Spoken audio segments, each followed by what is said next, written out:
ഹിജാബിനെ ചൊല്ലിയൊരു വിവാദം. എറണാകുളം പള്ളുരുത്തി സെന്റ് റീത്ത സ്കൂളിൽ 2 ദിവസത്തേക്ക് അടച്ചിടേണ്ട സാഹചര്യം ഉണ്ടായിരിക്കുന്നു. അവിടുത്തെ പ്രിൻസിപ്പൽ സിസ്റ്റർ ഹെലീനയുടെ പ്രതികരണം കേൾക്കാം. ലോ ആൻഡ് ഓർഡർ മെയിൻറ്റെയിൻ ചെയ്യണം. സ്കൂളിന് നാളെ തൊട്ട് തുറന്ന് പ്രവർത്തിക്കാം. ആൻഡ് പോലീസ് കംപ്ലീറ്റ് പ്രൊട്ടക്ഷൻ സ്കൂളിനും സ്കൂളിലെ സ്റ്റുഡൻസിനും മാനേജ്മെന്റിനും കൊടുക്കണം. ഒരു തരത്തിലുള്ള അതിക്രമങ്ങളും ഇവിടെ സംഭവിക്കാനായിട്ട് പോലീസ് അനുവദിക്കാൻ പാടില്ല. സ്റ്റേറ്റിനോട് വളരെ സ്ട്രിക്റ്റ് ആയിട്ടാണ്, വളരെ കാര്യമായിട്ടാണ് പറഞ്ഞിരിക്കുന്നത്. ബേസിക് ഇഷ്യൂസ് നമ്മുടെ യൂണിഫോമിറ്റി കീപ്പ് ചെയ്യാത്ത ഒരു രീതിയിലുള്ള ഒരു പ്രവേശനമായിരുന്നു ഒരു കുട്ടിക്ക് ഉണ്ടായിരുന്നത്. യൂണിഫോമിറ്റി, നമ്മുടെ സ്കൂൾ യൂണിഫോമിറ്റി, നമുക്ക് പ്രിസ്ക്രൈബ്ഡ് യൂണിഫോം ഉണ്ട്, അതനുസരിച്ച് കുട്ടി വന്നില്ല. ഒരു 4 months she's okay with that uniform. But ഒരു പെട്ടെന്നുള്ളൊരു സുപ്രഭാതത്തിലാണ് കുട്ടി ഈ ഒരു രീതിയിലുള്ള യൂണിഫോം ആയിട്ട് വരുന്നത്. നമ്മൾ പറഞ്ഞതനുസരിച്ച് കുട്ടി അത് മാറ്റി വെച്ചു, ബാഗിൽ വെച്ചു. സ്നേഹത്തോടെയാണ് നമ്മളത് പറഞ്ഞത്. കുട്ടി അത് കേൾക്കുകയും ചെയ്തു. 3rd day മദർ വന്നിരുന്നു നമ്മുടെ അടുത്ത് പറയാനായിട്ട്.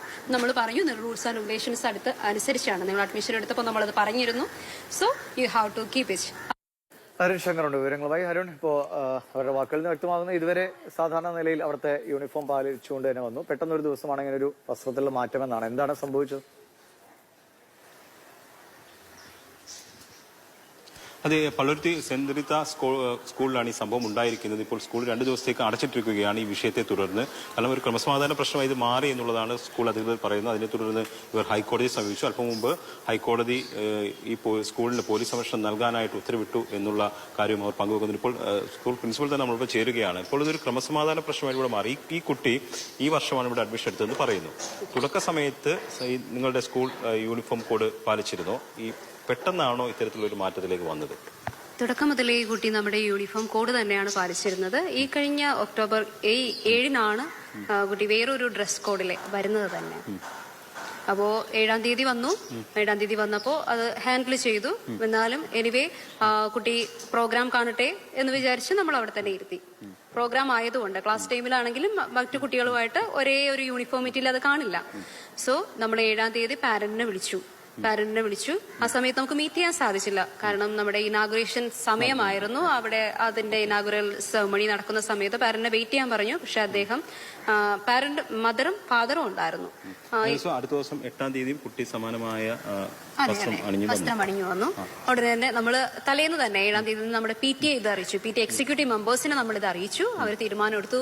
മാനേജ്മെന്റ് എന്ത് ഡിസിഷൻ ആണോ എടുക്കുന്നത് അത് തന്നെ നമ്മൾ ഇതിനെ എഗ്രി ചെയ്യുന്നു എന്ന് പറഞ്ഞുകൊണ്ടാണ്. നിങ്ങൾ പറയുന്ന ഇവിടെ ക്രമസമാധാന പ്രശ്നം ഉണ്ടായി എന്നുള്ളത് ഹൈക്കോടതി അതിനൊരു സെന്റൻസ് സമീപിച്ചു. അതെന്തായിരുന്നു?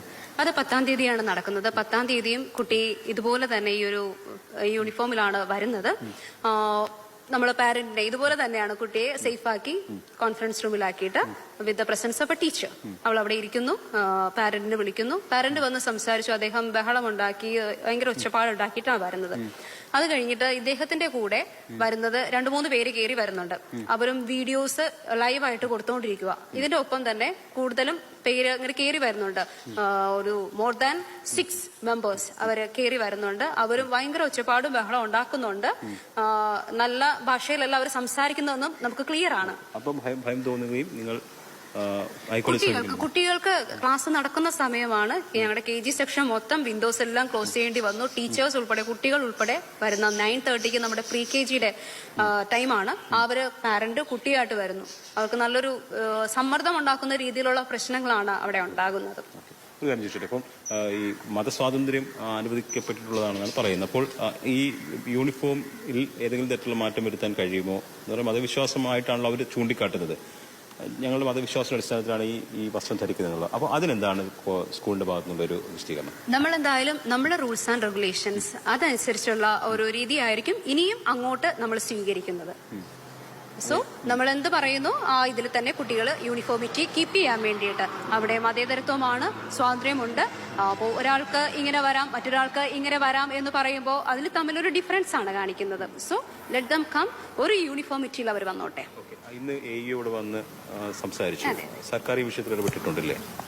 ഇടപെട്ടതിന്റെ ഒരു ഇതിലാണല്ലോ അവർ വന്ന് സംസാരിച്ചത്. നമ്മളും നമ്മളുടെ ആർഗ്യുമെന്റ്സ് പറഞ്ഞു. നമ്മളുടെ റിട്ടേൺ എവിഡൻസ് ഒക്കെ നമ്മൾ കാണിച്ചു കൊടുത്തിട്ടുണ്ട്. എല്ലാം തന്നെ AEയോട് സംസാരിച്ചിട്ടുണ്ട്. ഒരുപാട് കുട്ടികൾ പഠിക്കുന്ന സ്കൂളാണ്. ഇത്തരത്തിലുള്ള പ്രശ്നം ആദ്യമായിട്ടാണോ?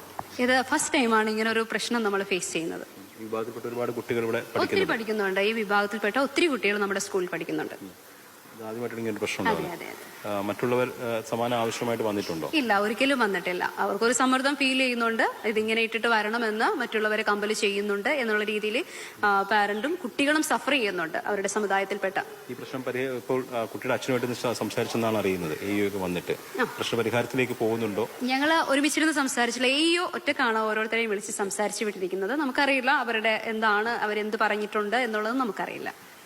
തീർച്ചയായിട്ടും സ്കൂളിനൊരു ഡ്രസ് കോഡുണ്ട്, റൂൾസ് ആൻഡ് റെഗുലേഷൻസ് ഉണ്ട്. അത് പാലിച്ചുകൊണ്ട് മുന്നോട്ട് പോകണം. അതിന് വേണ്ടിയിട്ടുള്ള ക്രമീകരണത്തിന്റെ ഭാഗമായിട്ടാണ് ഇപ്പോൾ പോലീസ് പ്രൊട്ടക്ഷൻ ഉൾപ്പെടെ ഇവർ കോടതിയിൽ സമ്പാദിച്ചിരിക്കുന്നത്. എന്തായാലും കുട്ടിയുടെ ഭാഗത്ത് നിന്ന് ഇക്കാര്യത്തിൽ എന്താണ്, അല്ലെങ്കിൽ കുട്ടിയുടെ രക്ഷകർത്താക്കൾക്ക് എന്താണ് പറയാനുള്ളതെന്ന് അടുത്ത നിമിഷങ്ങളിൽ വ്യക്തമാകും. അവരെയും നമ്മൾ കാണാൻ ശ്രമിക്കുന്നുണ്ട്. എന്തായാലും ഇതാണ് ഇവിടുത്തെ പ്രശ്നം. എന്തായാലും ഹൈക്കോടതി വിഷയത്തിൽ ഇടപെട്ടുകൊണ്ട് സ്കൂളിന് പൂർണ്ണ പോലീസ് സംരക്ഷണം നൽകണം, ക്രമസമാധാന പ്രശ്നങ്ങളൊന്നും ഉണ്ടാകരുത് എന്നൊരു നിർദ്ദേശം നൽകി കഴിഞ്ഞിട്ടുണ്ട്.